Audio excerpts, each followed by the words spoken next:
I'm delighted that Professor Sir Geoff Palmer is the new Chancellor of Heriot-Watt University. I've had the pleasure of knowing Sir Geoff throughout my time as Principal and Vice-Chancellor, and he is the very embodiment of this university and its values. He's been an inspiration to thousands of students and staff and as a figurehead in the UK for a number of years. I have no doubt that his vision and leadership qualities will shine over the next 5 years. I'm thrilled that today I get to chat more with Sir Geoff about his time at Heriot-Watt University and his visions for the future. Chancellor, thanks so much for joining me today and for the opportunity to discuss things together. I wanted to start by, just saying, of course, you are an alumnus of the university, you're a former member of staff of the university, you're an emeritus professor of the university. I wondered if you could share something about your secret of success with our wider One Watt community. I came to this university in 1964, December, and I started my research in January 1965 with a wonderful lady called Professor Anna MacLeod. She took me and she sort of mothered me during my period here. And that's a very important aspect of looking after students, that you have members of staff or your supervisor who pay attention. That is critical in the university. And we do that well at the Heriot-Watt, and I will continue to promote that.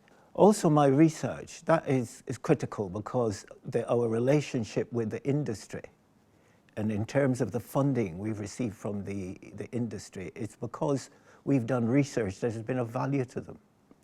The fact is, if you don't do something which people outside see as contributing to the community or to the industry, then you cannot get that support, and I think that's fair.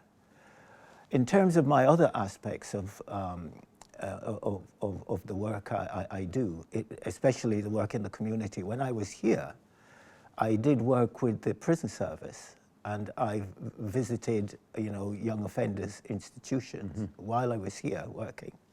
I also did work with on race relations. I helped to set up one of the best known equality organisations in Scotland called LREC, and it still exists, and I'm still the president.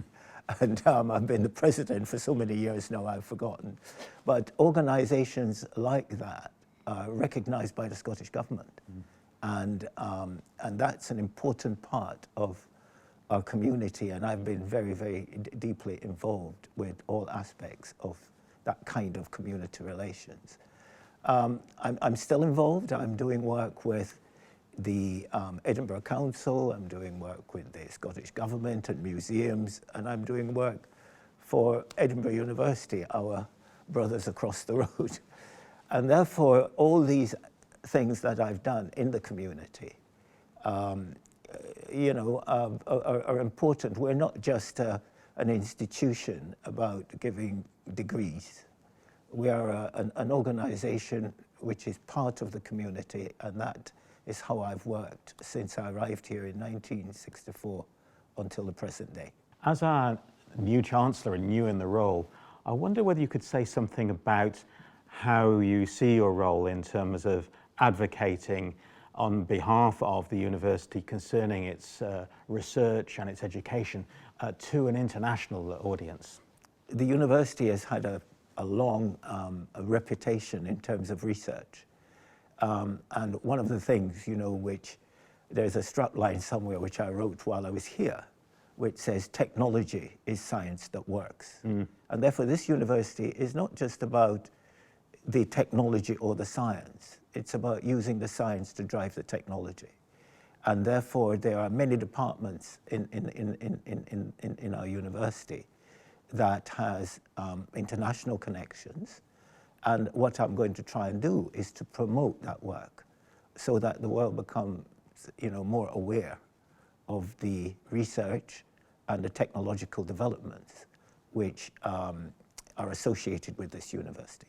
At the present time, many institutions are looking at themselves again in terms of inclusion and diversity.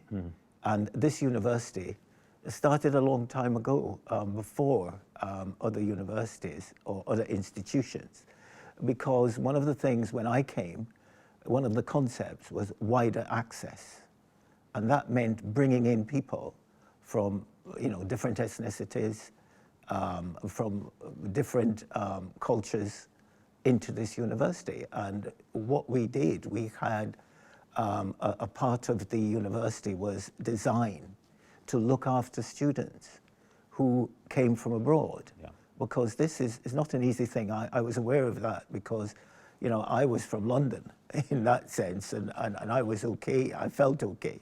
But lots of students who, when you are teaching, you realize that somebody is not comfortable.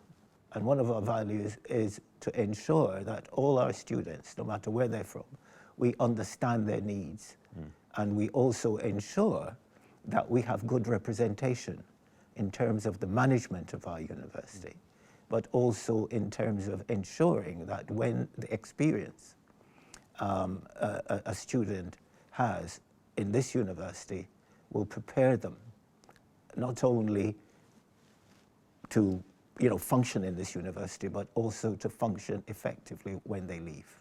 Well, this year we have the great privilege of celebrating our bicentenary and really 200 years of being a pioneering university.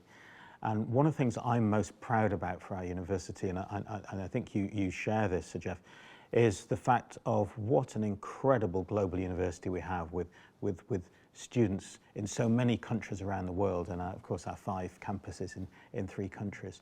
I just wondered, as you think about the future for our university, how do you think this sort of global heart that we have is going to develop, and why is it so important as we look out to the next 100 years?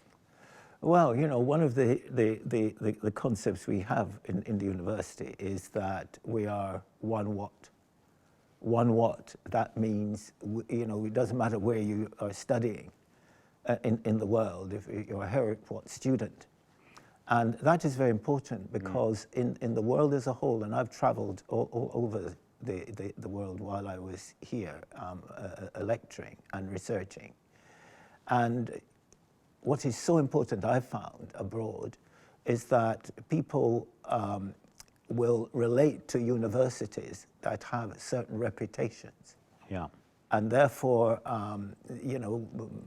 business and large companies, look for a Heriot-Watt student as representing how we teach, how we research, and therefore those aspects of our values in terms of preparing people to go out into work is critical. Yeah.